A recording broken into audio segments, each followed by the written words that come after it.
এখন task two যে আমরা লিখবো, আমাদের আসলে কি করতে হয় বলেন তো? টাস্ক টু তে কি অ্যান্সার করতে হয়? টাস্ক টু এর টপিকটা কি? আচ্ছা, টপিক না বলে একটু ইয়াতে বলি, আমাদের টাস্ক টু এর ফরম্যাটটা কি? টাস্ক টু তে আমাদেরকে কি লিখতে হয়? ভেরি গুড, আমাদেরকে একটা এসে লিখতে হয়। আচ্ছা, এসে কি একটা প্যারাগ্রাফ নাকি multiple paragraph? Nice, multiple paragraphs. Task two তে কয়টা প্যারাগ্রাফ থাকে কেউ বলতে পারেন?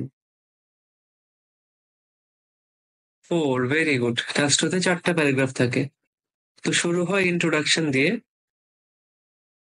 শেষ হয় কনক্লুশন দিয়ে, মাঝখানে বডি প্যারাগ্রাফ থাকে 2টা। Body paragraph 1, body paragraph 2।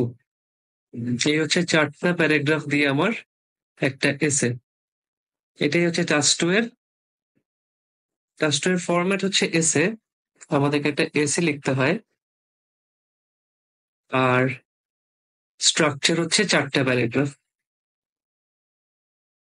কখনো 4টা প্যারাগ্রাফের বেশি লেখা যায় না, কমও লেখা যায় না, 4টা প্যারাগ্রাফে লিখতে হয়।